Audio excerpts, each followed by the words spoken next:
menyampaikan materi tentang perlindungan dan penegak hukum dalam bagian peran lembaga penegak hukum.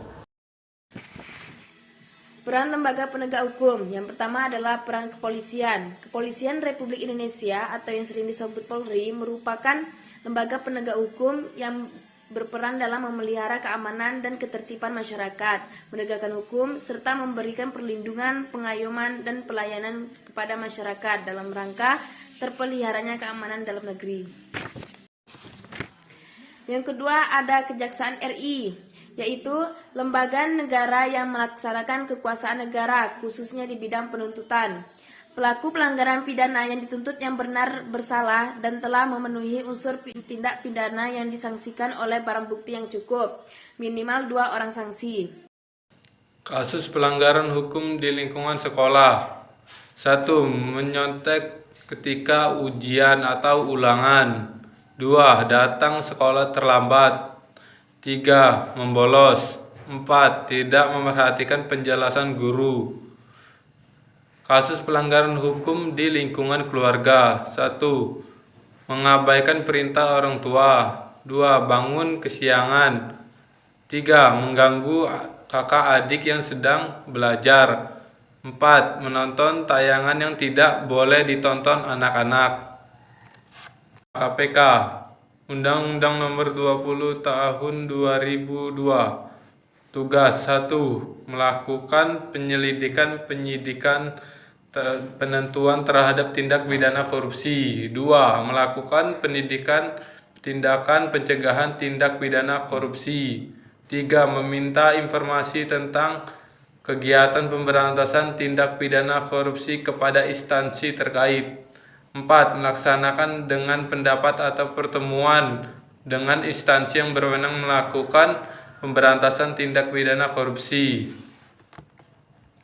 Kasus pelanggaran hukum di lingkungan masyarakat. 1. Membuang sampah sembarangan. 2. Main hakim sendiri. 3. Tidak mengikuti kerja bakti dengan alasan tidak jelas. 4. Perjudian. 5. Melakukan tindak diskriminasi terhadap orang lain. Kasus pelanggaran hukum di lingkungan bangsa dan negara. 1. Tidak memiliki KTP. 2. Tidak patuh lalu lintas. 3. Melakukan tindak pidana pencurian atau pembunuhan. 4. Tidak berpatuhi dalam pemilu. 5. Merusak fasilitas negara dengan sengaja. Macam sanksi norma hukum, yaitu ketentuan yang dibuat oleh pejabat yang berwenang yang mempunyai sifat memaksa untuk melindungi kepentingan manusia dalam pergaulan hidup di masyarakat dan mengatur tata tertib kehidupan bermasyarakat. Contoh beberapa norma hukum antara lain Pasal 362 KUHP yang menyatakan bahwa barang siapa yang mengambil suatu barang yang seluruhnya atau sebagian milik orang lain dengan maksud untuk memiliki secara melawan hukum diancam karena pencurian dengan pidana kurungan 5 tahun atau denda paling banyak Rp60. Macam sanksi norma. Bagi pelanggar norma hukum dapat dikenakan sanksi berupa pidana penjara ataupun denda maupun pembatalan atau pernyataan tidak sahnya atau suatu kegiatan atau perbuatan, dan sanksi tersebut dapat dipaksakan oleh penguasa atau lembaga yang berwenang.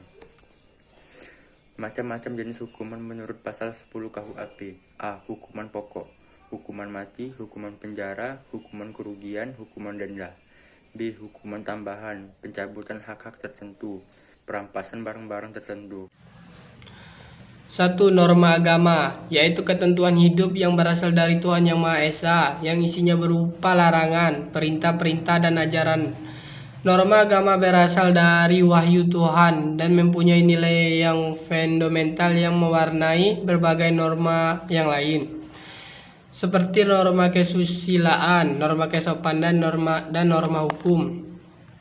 Contoh-contoh norma agama antara lain: 1. Tidak boleh membunuh sesama manusia. 2. Tidak boleh merampok harta orang lain. 3. Tidak boleh berbuat cabul.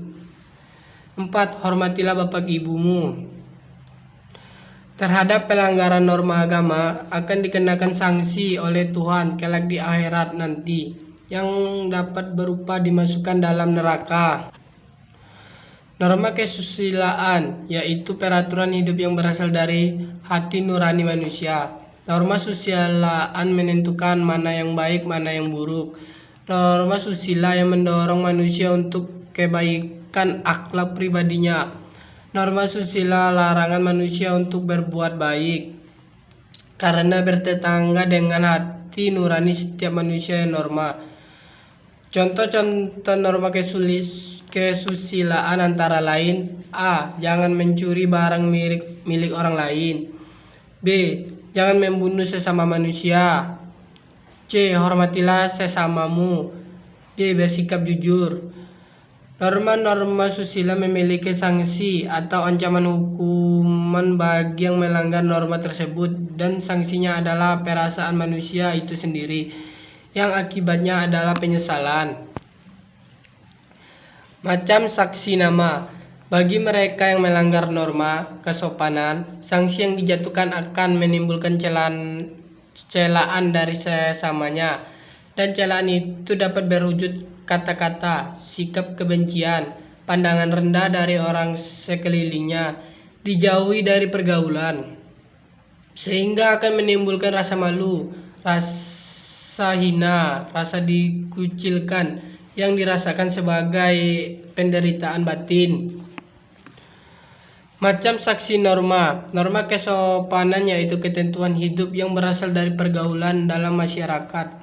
Dasar dari norma kesopanan adalah kepantasan, kebiasaan, dan kepatuhan yang dilakukan dalam masyarakat. Norma kesopanan sering dinamakan norma sopan santun, kata krama, atau adat istiadat. Norma sopan santun yang